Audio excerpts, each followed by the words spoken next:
Hey there, Heather, ho there. It's Jeff Cutter Diamond welcoming you to yet another Cutter Top 10 MLB video sporting my Blue Jays jersey of Trey Savage. Today we're going to be talking about another baseball topic. We're going to be talking about the top 10 MLB Cinderellas in baseball history. Now, Cinderella is a team that nobody expected to do well, and they have done well. Now, I know you're thinking, what about the Blue Jays? Well, not really. 92 and 93, the Jays were decent. They just couldn't get to the World Series, if you will, beforehand, of course. But of course, 93 was the All-Star team, was an All-Star team. 2015, we did go from 50 and 51 to winning the division to coming close to the AL trip, winning the ALCS against the Royals. And then 2025, of course, we won the World Series, lost Game 7. Were we Cinderellas? Not really. In July, we basically beat the tar out of the Yankees in a 4-game series around Canada today, and then that helped us out. So anyway, let's talk about the top 10 Cinderellas. Number 10 is the 2023 Arizona Diamondbacks. Now, the 2023 Diamondbacks winning 84 games, that's hard enough.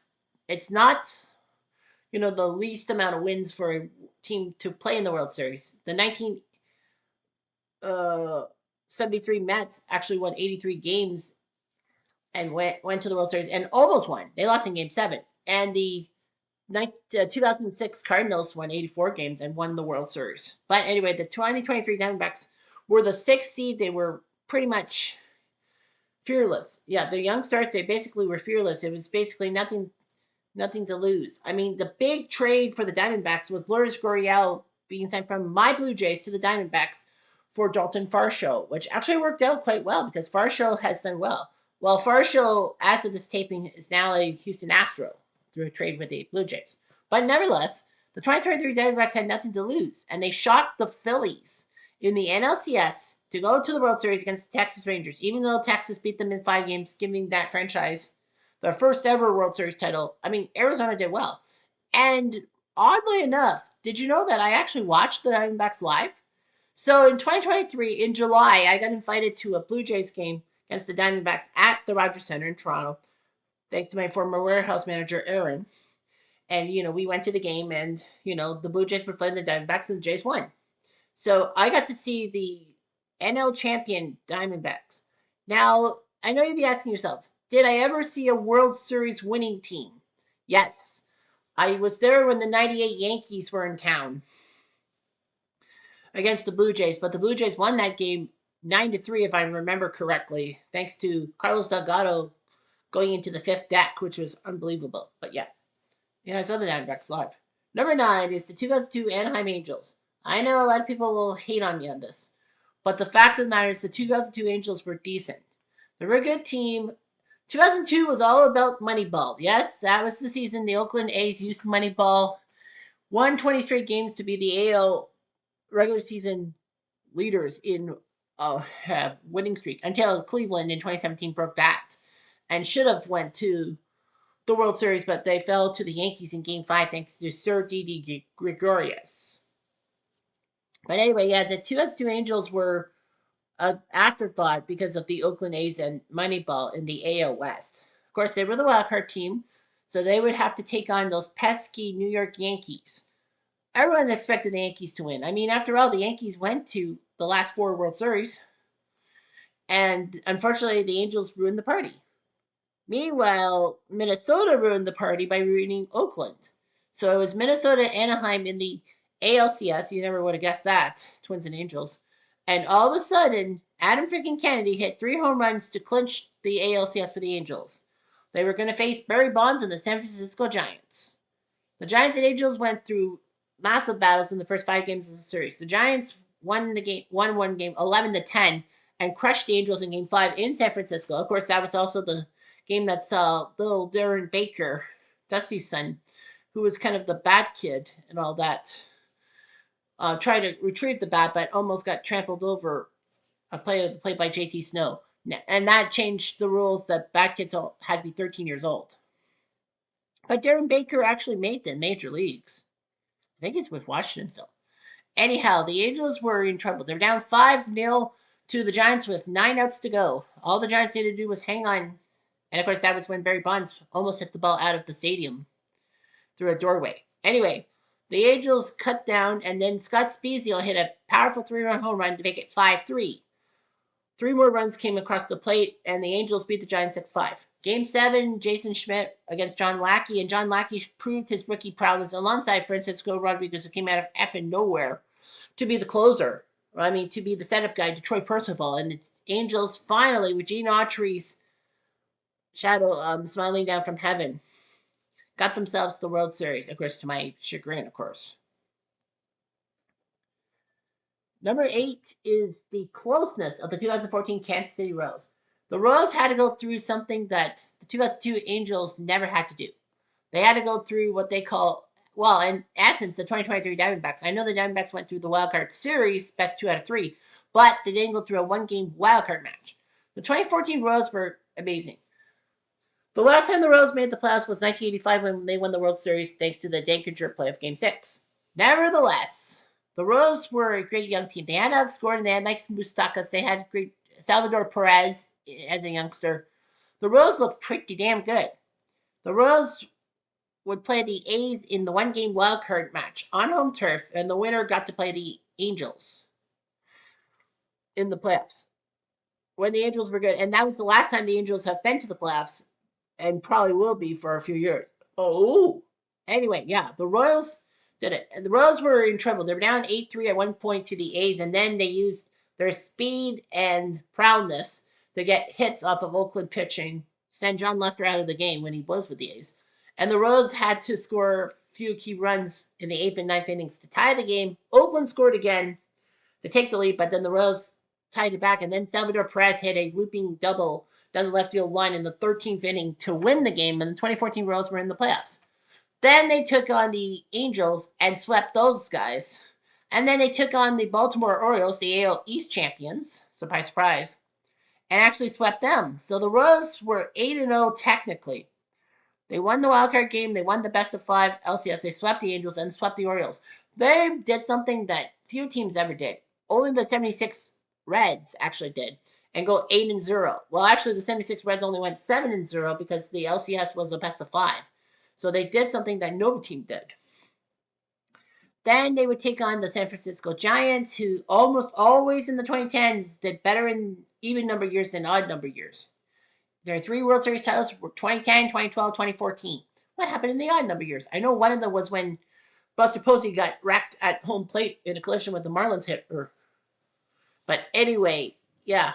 The Giants and Royals were playing each other. If it wasn't for Madison freaking Bumgarner, I think the Royals would have won Game 7 on home turf, and it would have been a massive Cinderella, and they probably would have been higher on this list, to be honest with you.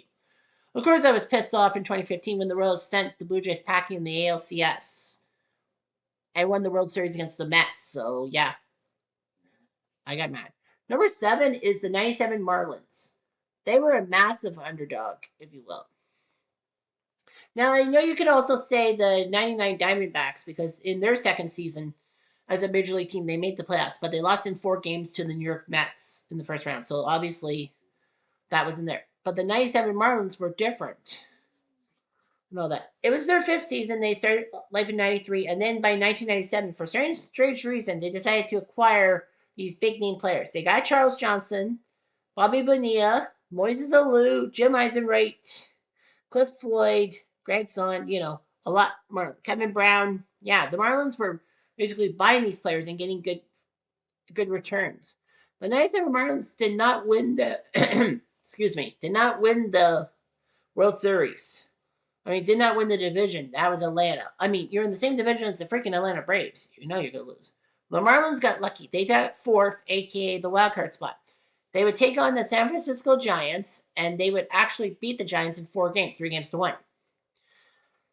Then the Marlins went to the NLCS against those powerful Braves. Everyone said Atlanta was going to get back to the World Series for the 3rd straight year. Of course, 95, 96, 90, and then 97 possibly. But somehow the Marlins won. Livan Hernandez had 2 wins in the LCS to be named LCS MVP, even though one of his performances was a 14 strikeout performance that was basically helped out by the wide strike zone of Eric Gregg. But anyway, the Marlins went to the World Series. They took on Cleveland. Everyone expected Cleveland to finally win the World Series for the first time in almost 5 decades. At the time, of course. And then they had one of the rarest World Series moments. Snow. Yes, there was snow. It wasn't really down on the field. It was just basically in the air in one of those Cleveland games. Cleveland had a chance to knock out the Marlins in Game 7. They were up 2-0, or was it 2-1?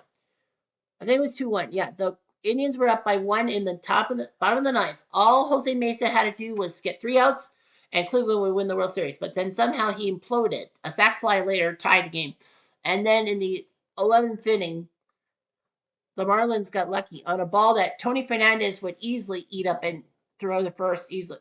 The balls basically found Fernandez for an error. The worst part about Fernandez's miscue is that the winning hit by Edgar Renteria was over Tony Fernandez's head, and practically Craig Counsell scored, and the Marlins, in only their 5th season, won the title. Unfortunately, though, good times were not had by all after '97. The Marlins owners, like Wayne Huizenga, the guy who owned the Panthers, the Florida Panthers, said basically they needed to tear it down. So basically, they sold off all their players, and that's when people said that the Marlins just basically, quote unquote, bought the World Series. It's kind of the same for the Dodgers in a sense, but the Dodgers actually are good, and they have not destroyed their guys, but they may have destroyed baseball. Will we see a 2027 lockout? I don't know. We might.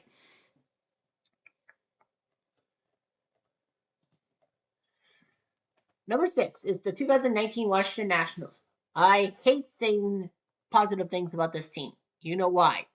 Because the Washington Nationals used to be the Montreal Expos, and thanks to a lot of problems, including Bud fucking Seeley and Jeffrey Loria, who we'll get to later in this list, the Nationals, Montreal moved to Washington. I mean, Washington had a few major league chances, and there were rumors that Washington were going to get one of the AL expansion teams in 1977 alongside Seattle. However, thanks to the talks and thanks to the inner circle of Ewing Kauffman, who was the Royals owner, Toronto got the team and not Washington. It was because Ewing Kauffman's wife Muriel came from Toronto and knew about the Toronto baseball landscape. That he basically got everyone to say Toronto should be in the majors, not Washington. But Washington got their team in 2005, and they were decent. In the 2010s, they kept making the playoffs, but they kept fucking up in the first round, either by me being happy or me being sad. Well, I was never sad about Washington missing the playoffs. But the 2019 team was 12 games below 500. Dave Martinez was on his way out as manager, but he survived. Fortunately for Washington, they rallied and all that between elite pitching and late game heroics. And they had to go to the wild card game. They hosted the wild card game against the Milwaukee Brewers. Unfortunately, though, Christian Yelich, who was a former Marlin icon who became a Milwaukee Brewer, was injured, and Todd Grisham was in right field, and the ball skipped under his glove after a Juan Soto hit. They cleared the bases. Washington won that wild card game. If Yelich was in the outfield, I think Washington would have lost. Nevertheless, Washington went into Los Angeles to take on the number 1 seed Dodgers. Dodgers looked good, and they looked like they wanted to defend their NL pennant. However, in Game 5, Clayton Kershaw again choked in the postseason, and then the game was tied at 3 when Howie Kendrick, of all freaking people, hit a grand slam to center field. The former Dodger and the Nats won Game 5. The Nats would go play St. Louis, sweep those guys, and then get to the World Series against the Houston Astros. Well, Houston and Washington, it was a World Series for the ages. It was actually the first title, first best of 7 championship series in the 3 sports that have the best of 7. I mean, baseball, basketball, and hockey. Not football. They only have 1 game. To have every game won by the road team. That's right. Washington's 4 wins were all in Houston, and Houston's 3 wins were in Washington. And then Howie freaking Kendrick did it again with a home run off the foul pole in the 7th inning of Game 7, and the Nats won the World Series. Good for Strasburg, good for Scherzer, not good for ex-Montreal fans like yours truly. Number 5 is Rocktober, the 2007 Rockies. If 1 month can define a team with a Cinderella run, it would be the 2007 Rockies. Although you can also put the 2011 Cardinals in because they were looking like they were going to be out of luck. Milwaukee was going to win the Central, and Atlanta was going to win the wild card. But then somehow Atlanta made a massive choke. The Cardinals beat the Astros on the final day of the season, whereas Atlanta lost to Philly, meaning the Cardinals were the wild card team, and they used their momentum to win the 2011 World Series against Texas Rangers in Game 7, thanks to that Game 6 comeback from David Freese. However, the 2007 Rockies, it was just a Rocktober. In their last 22 games, they won 21 of them. Not even St. Louis had that bit of a thing in 2011. So Rocktober happened.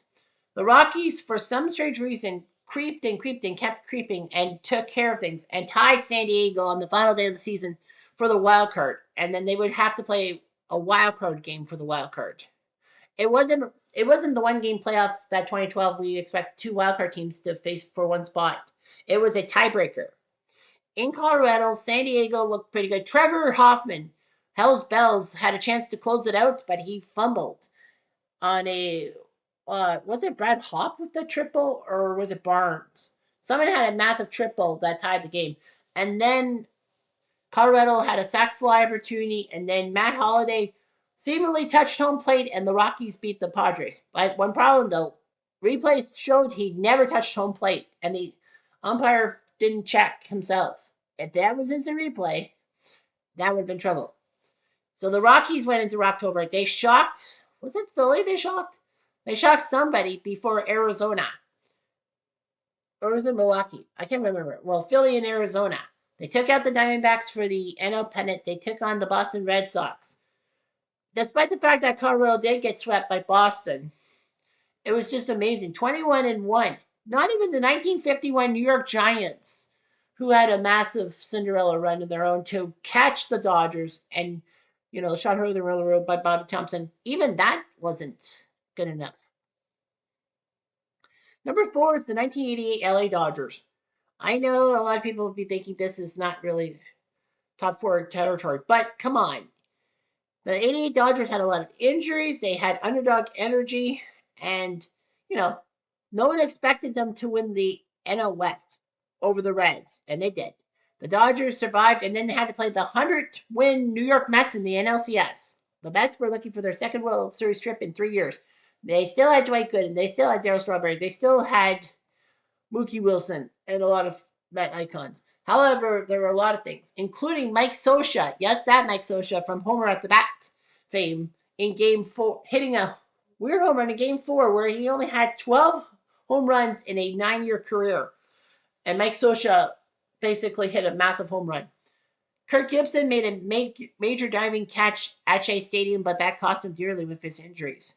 The Mets somehow lost Game 7 on home turf to the Dodgers. So it was Dodgers-A's, Battle of California A. Oakland, great team in 1988, even without Rickey Henderson. Did you know Rickey Henderson didn't play for the 1988 A's? No, he didn't. He was still a New York Yankee until May 1989, when he went back to Oakland.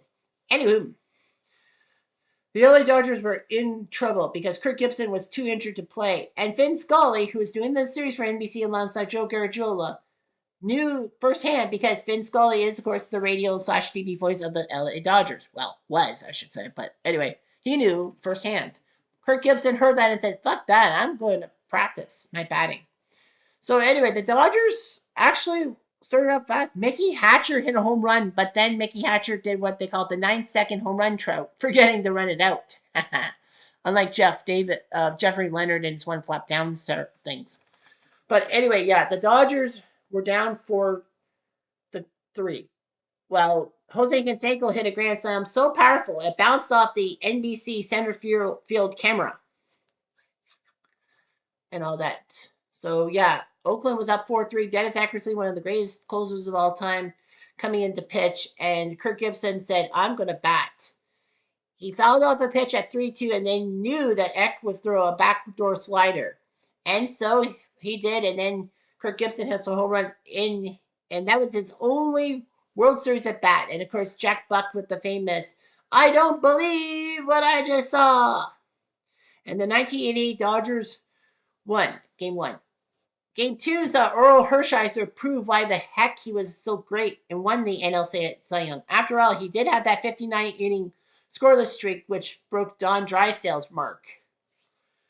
Not just team record, but major league record. So yeah, Hershiser proved why he was a great pitcher. The Dodgers did lose Game 3 on a walk-off home run by Mark McGwire, pre-steroids.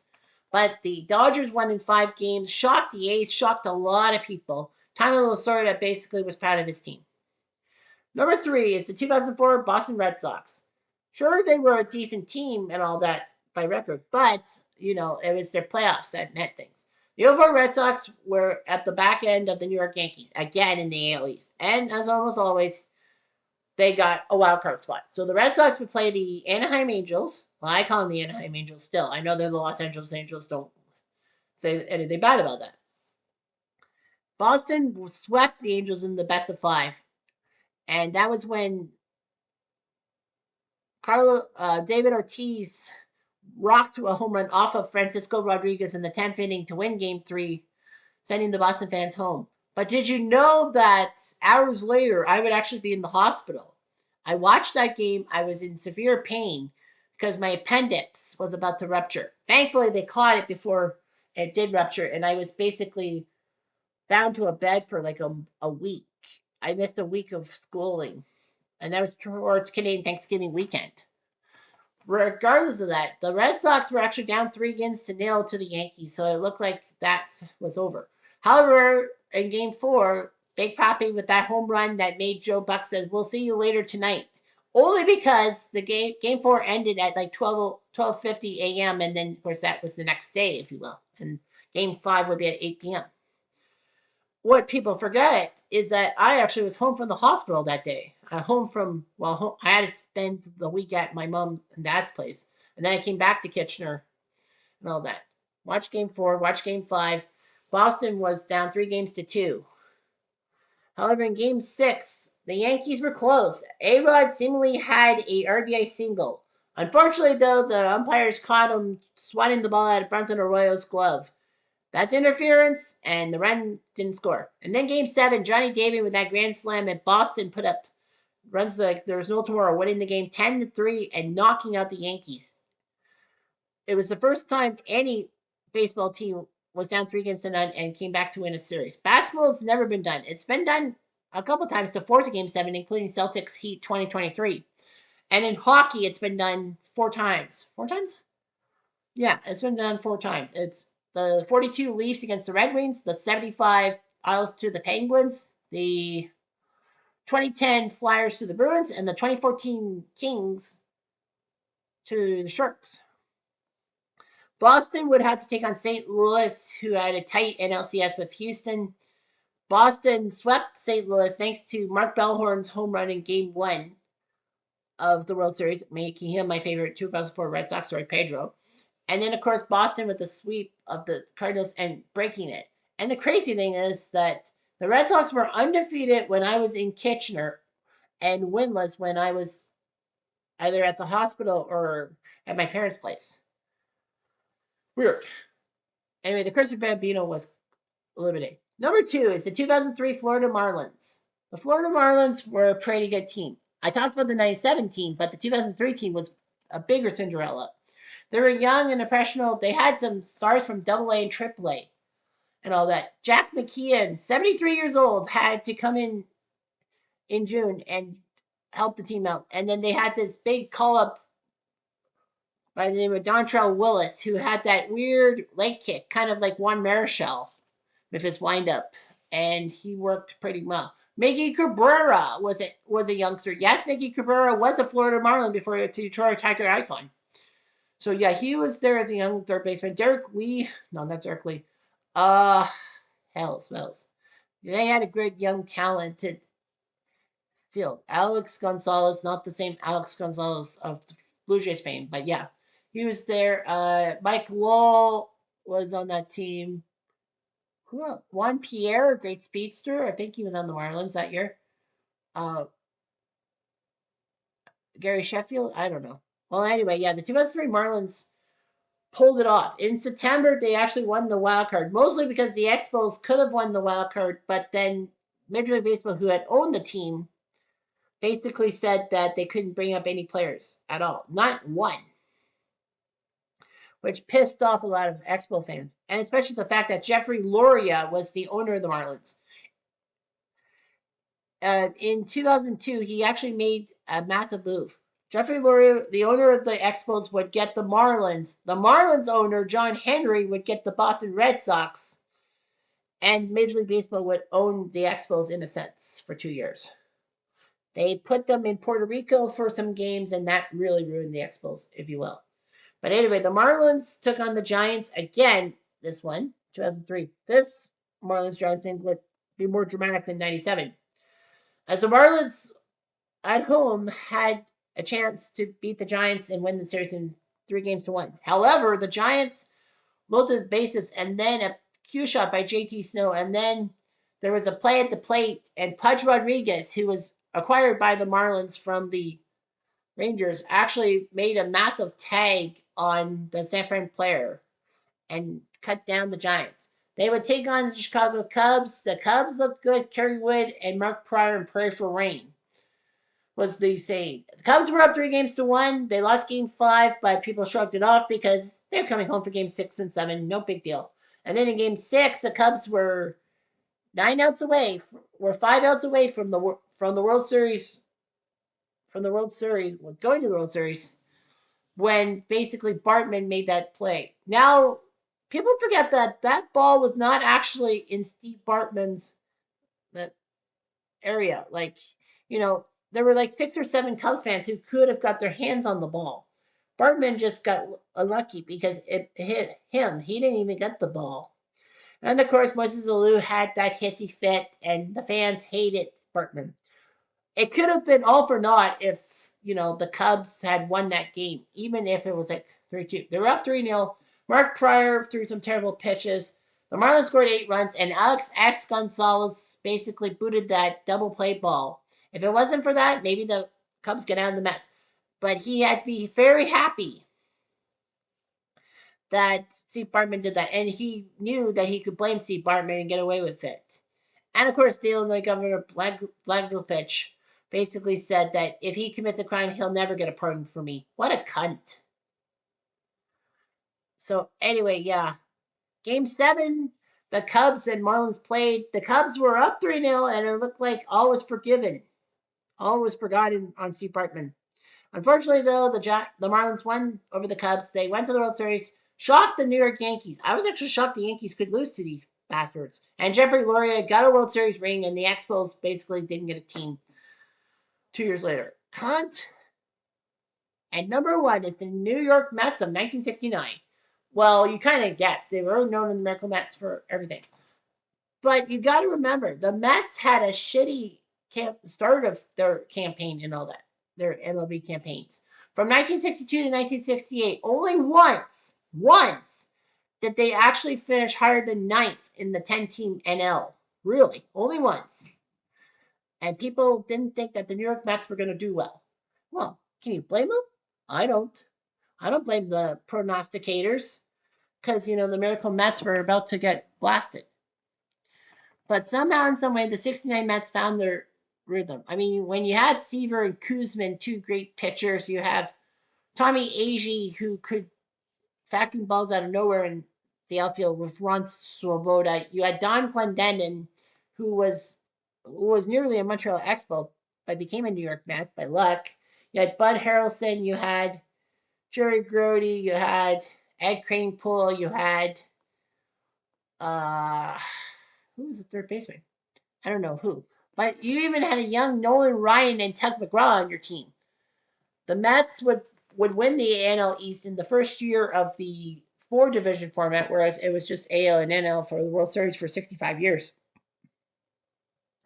Anyhow, the Mets won the NL East thanks to the Cubs choking because they had to play night games, whereas all their home games were in the afternoon until 1988, that was. But yeah, and the Black Cat at Shea Stadium. I have a black cat. Well, she's blackish gray. But nevertheless, the Mets went to the NLCS against the Atlanta Braves, swept the Braves, and went on to the World Series to take on the Baltimore Orioles, who won 109 games. They were excellent. They were great. Earl Weaver knew how to pick them. And then, unfortunately for the Orioles, they faltered. The Mets had a big split going back to New York and won all 3 games at Shea Stadium. Game 3 was a masterclass in defensive efforts by Adrian Swoboda. Game 4 was the infamous J.C. Martin play in the 10th inning of Game 4, which Earl Weaver wasn't around to argue for because he got ejected. But anyway, J.C. Martin, the pinch hitter, actually bunted the ball and then was running inside the baseline, which you can't do. You have to run on the outside. And then the ball hit J.C. Martin and basically scored Rod Gaspar, and the Mets won Game 4. That was controversial and all that. That would never count in today's day and age. And Game 5, when Kuzman went the complete game outage, and Donnie Clendenin put up a pair of home runs, and the Mets won the World Series, and the fans stormed the field. You can't do that nowadays. And, the Canada Heroes. They were kind of great year in 1969-70. I mean, generally 1969, they won the Super Bowl with the Jets. The baseball team, the Mets won the title in 1969, and the Knicks won the NBA title in June of 1970. So it was a great time to be a New York sports fan at the time. So whatever happens, happens. Anyway, I'm Jeff Diamond. I do.